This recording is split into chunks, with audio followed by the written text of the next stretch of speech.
Can a divided ASEAN bring peace to Myanmar? More than 2 years after the bloc composed a 5-point consensus for the country, little has been implemented. ASEAN leaders say they're sticking with the plan, but does Myanmar's neglected crisis require a new approach? I'm Andrea Sankey, and today's newsmaker is ASEAN.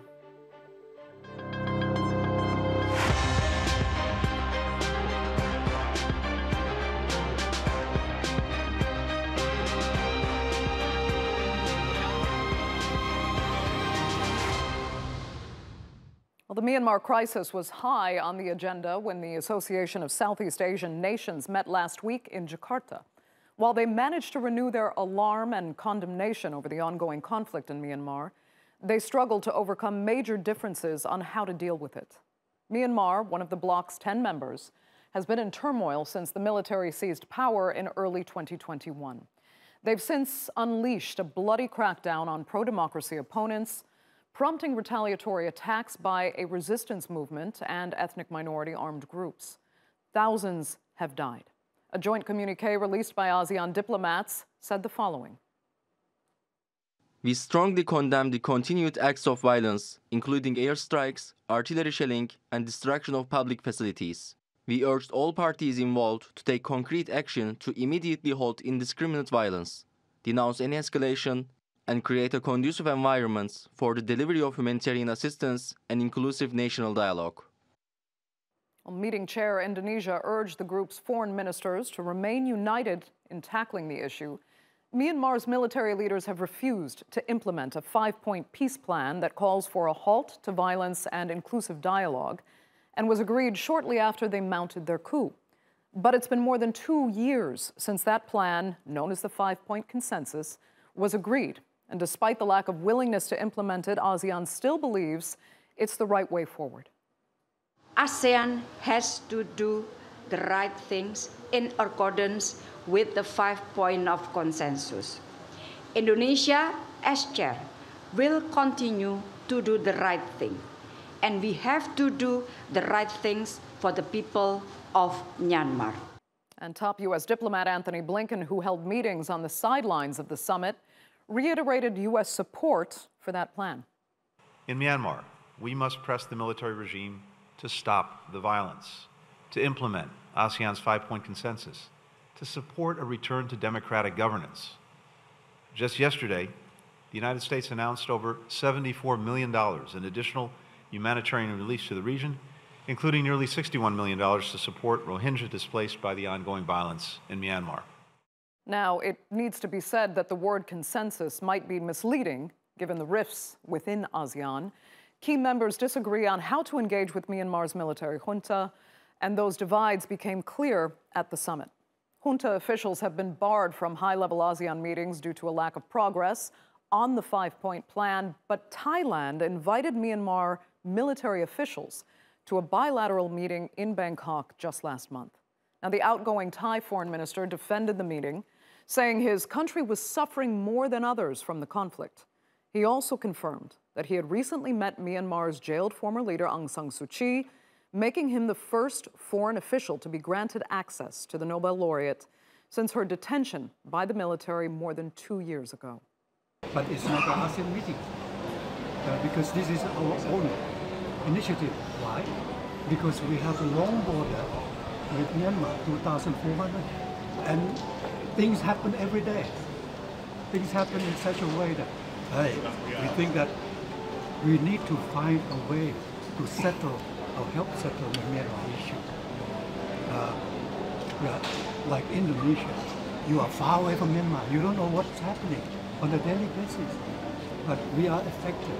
India affected. Countries bordering Myanmar are all affected. So, can Myanmar's crisis be solved if ASEAN members can't agree on how to engage the junta? And how much of an authority is the Organization for Southeast Asia? Joining me now to debate that and more are Khin Ohmar. She is the founder and advisory board chairperson of the human rights organization Progressive Voice. From London, we have Ronan Lee, a doctoral prize fellow at Loughborough University, London, and a former Australian MP. And in Delhi, we have Premesha Saha, a fellow with the Observer Research Foundation's Strategic Studies program. Thanks all so much for being with me. Ronan, I'll start with you. Let's first try to understand what's at play here specifically for Thailand. You have an outgoing foreign minister engaging the junta via these bilateral meetings, claiming it's a matter of national interest and not for ASEAN to decide. But meanwhile, his very government is blocking a very popularly elected leader from taking office in Bangkok. Is Thailand possibly trying to legitimize Myanmar's military to legitimize itself?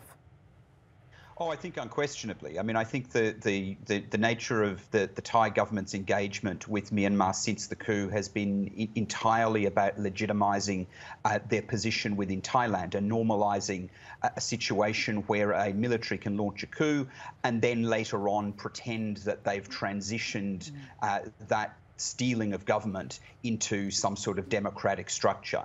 And we're seeing this now with the dying days, I think, of the Thai government. There'll be a change of government, I would think, in Thailand. And I think there's an effort now by some of those who've been in power in Thailand for quite some time to engage and normalise relations with the coup leaders in Myanmar. I mean, it's been 2.5 years since the coup in Myanmar. This is the time when I think people internationally quite pragmatically start to make decisions about whether or not it's going to be possible for the generals to be winkled out of office by the people of Myanmar. But I think that will happen. I think the people of Myanmar want the military out of power, and I think this is a last-ditch attempt by some influential figures in Thailand to normalise relations with Myanmar before they lose power in Thailand and lose influence within ASEAN. But how do their actions right now play out for ASEAN, and do they undermine, Indonesia's leadership role at this point? Well, it's shown up ASEAN as an ineffectual organisation. I mean, the ASEAN is, of course, very divided on how to deal with Myanmar. You've got ASEAN's a consensus-based organisation. Its way of working has always been about non-interference in member states. But you have a situation in Myanmar where the actions of the military junta are so concerning to the international community and to other members of ASEAN, particularly to Indonesia, to Malaysia, to Singapore, that interference really becomes something that's on the table now. But there are those within ASEAN who simply do not want any interference within Myanmar. They're more than comfortable to tolerate a military coup. They're more than comfortable to tolerate the removal of democracy.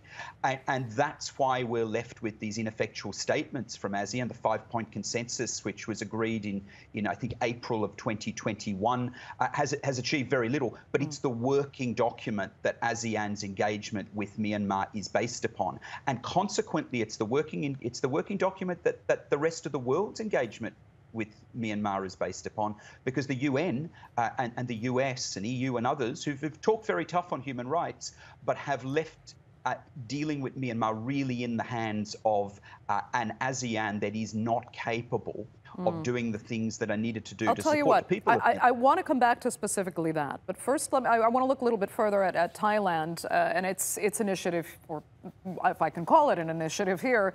Khin Ohmar, let me ask you. I mean, Thailand has labeled this a complementary diplomatic initiative for Myanmar. Is there potentially some upside to that complementary initiative? I don't see it. I don't see it. First of all, I don't even see it as a complementary. I think it's our people, Myanmar people, we see that is actually Thailand's initiative is undermining the Indonesia's chairmanship of ASEAN and the Indonesia's effort. But also, we have been seeing the outgoing Thailand foreign minister close relationship with this military junta in Myanmar is very dangerous, not only for Myanmar people, but also for Thai people as well. So we don't see it complementary at all. And also the way that he claimed about his meeting with Aung San Suu Kyi, who is in prison, and he just claimed that it's a private meeting between him and her, and this is what she said. Saying things like that is like, how can he actually expect the whole world, especially Myanmar people, to believe something like that? I think it's very damaging to the ASEAN's already diminished credibility. Right. Premesha, Is it just Thailand, or is there are other members of ASEAN who have vested interests in keeping Myanmar's military junta in power? Is there something else for others to gain? Frankly speaking, I don't think so. Because if you look at, for instance, the reason Thailand gave for doing this initiative, which I also agree with my previous panelists that it's not complementary in any way, was that Thailand is getting impacted by refugees. There have been cross-border infiltrations, and the Thailand economy and Thailand as a country has been suffering a lot. So they plan to take this initiative to not only cater to Thailand's own interests, but also to the interests of Southeast Asia as a region. But frankly speaking, I do not think that there are any Southeast Asian countries who would want this to continue. For example, if you see Indonesia, Indonesia has always, made ASEAN to be the primary glue, or I can say the primary nucleus of their foreign policy. They will want to resolve this crisis, but not. It will be within using the platform of the ASEAN, not outside of the ASEAN. If you see some Reuters articles, you're seeing that Indonesia is saying that they are already talking to representatives, stakeholders in Myanmar to sort of help, this issue so that there is an inclusive dialogue taking place between ASEAN and the stakeholders in Myanmar. They have apparently spoken to 60 representatives by now.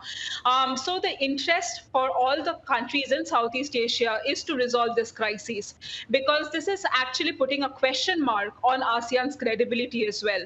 ASEAN in the past has solved issues, as if we see the Cambodia-Vietnam conflict in the 1970s. So they have solved issues. So, but given, the Myanmar crisis, the South China Sea crisis, it has already put a question mark on the credibility of ASEAN.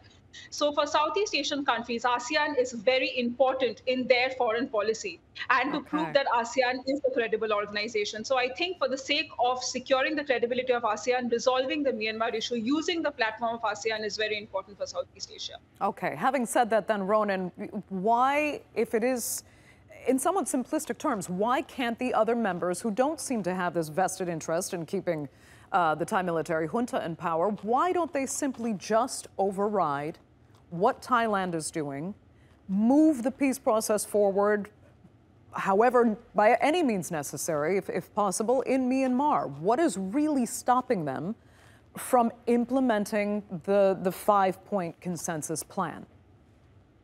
Well, what's stopping them is that there's a brutal military junta in power within Myanmar that simply will not allow the 5-point consensus to be put in place in Myanmar.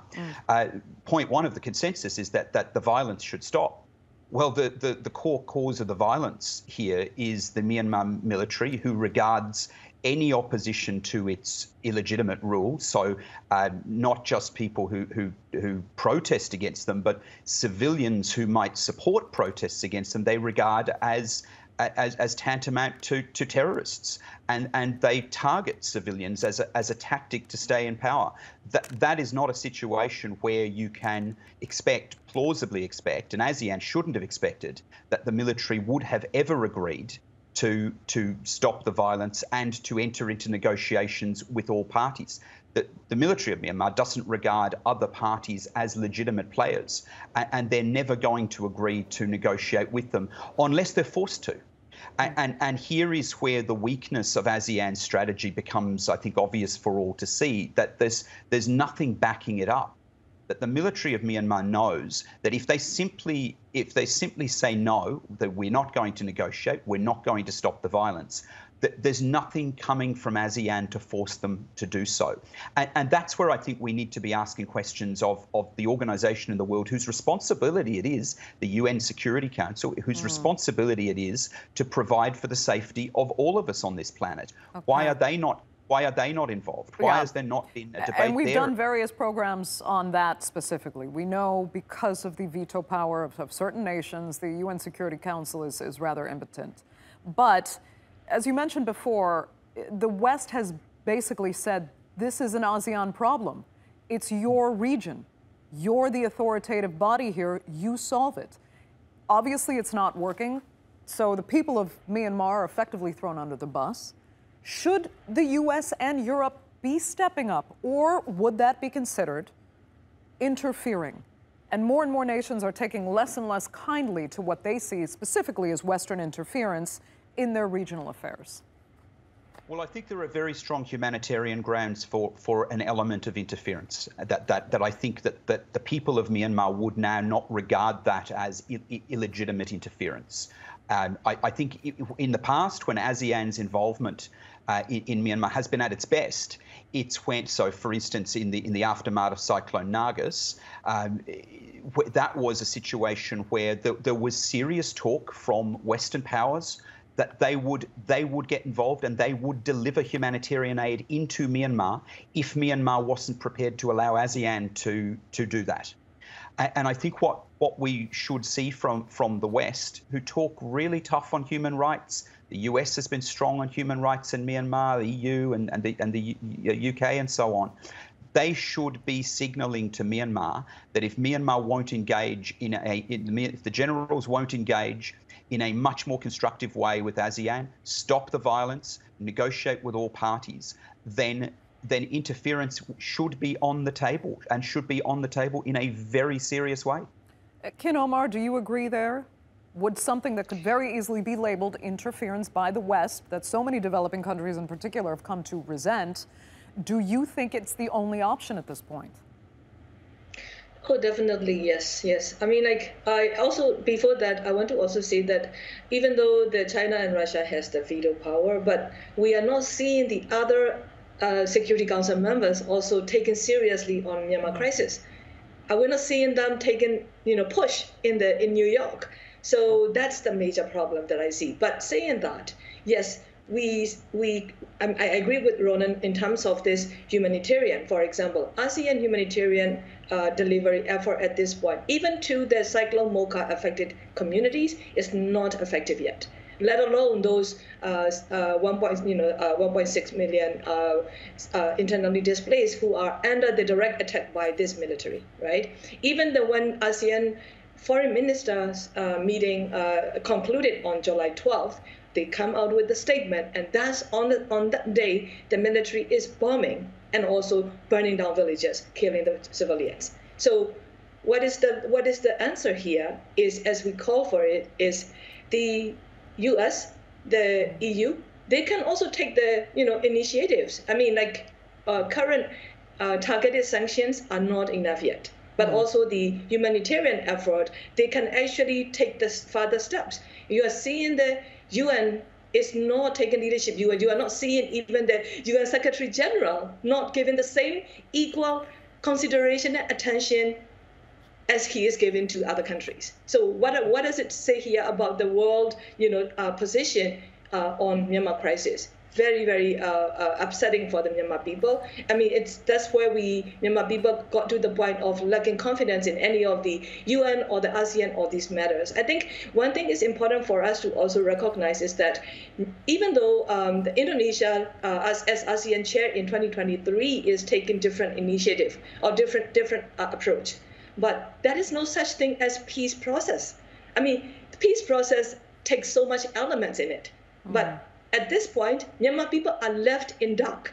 Any of these engagements, more than 100, as the Indonesian foreign minister already disclosed to the public, there are more than 100 engagements with the Myanmar stakeholders. But what we learn is it is not formal. What we learn is it is actually in the what they call as quiet diplomacy. But what does it mean for Myanmar people? We don't know what's being discussed, with whom, for what. So I think it's very dangerous for Myanmar people when they are facing every single day under this military's violence. I think the problem with ASEAN is that they lack what it takes to address effectively on this multidimensional crisis that Myanmar people are facing. Understood. I mean, they lack what it takes, you say, but Premesha, there could be, some effective initiatives made on the humanitarian front, potentially via more Western involvement from the US and Europe, or if ASEAN could step up even further. But if you look at the regime now in power in Myanmar, this is a military that is so used to being isolated and marginalized, and they have learned to cope, with even further marginalized powers that they can trade with, that they can make money from. Is it fair to look at ASEAN as a realistic solution, and even the US and Europe beyond that if they were to interfere? Is it fair to look at them as the real potential for solving Myanmar's military junta crisis? You know, and Andrea, I completely agree with you. I mean, this military is so used to being secluded. I mean, the fact that ASEAN took a decision long time back in, in 2021 itself, not to engage with them, not to call them in important ASEAN summits, but that has not had any impact on them, because you correctly mentioned they are fine being secluded, they are fine being isolated, because Myanmar has been under democratic transition for a very, very long time. And the fact that the West needs to step up, yes. And, apparently Indonesia is also involving in these informal closed door, behind the door negotiations, whatever it is, because what is being negotiated, what is being spoken about, it's true, it's not there in the public domain. So basically we are not even aware what these negotiations and discussions are, and whether we will be able to see any outcome in the 43rd Leaders Summit, which happens when the chairmanship is nearing the end. But they are even saying that they are engaging with other involving countries like China, India in these discussions as well. But frankly speaking, even in the Indian media, I've not seen much what is coming out from these informal discussions. But I agree that the West needs to step up, even in terms of humanitarian assistance, because the AHA, how much it has been effective, it is also not clear yet. And even if they are doing their bit, there is scope for a lot more, because there is millions of people internally displaced, and the violence is still not stopped. And Ronan was right. The main reason why obviously ASEAN is not being able to come at a consensus. They're not even being able to come at a consensus of what should be the timeline that should be given to Myanmar, that you have to take a strong stand, that you have to stop this violence. They're not even being able to come at a strong timeline as to this should be when step 1 should be implemented or step 2 should be implemented. But also the Myanmar junta is not agreeing to implement the 5-point consensus at all. Right.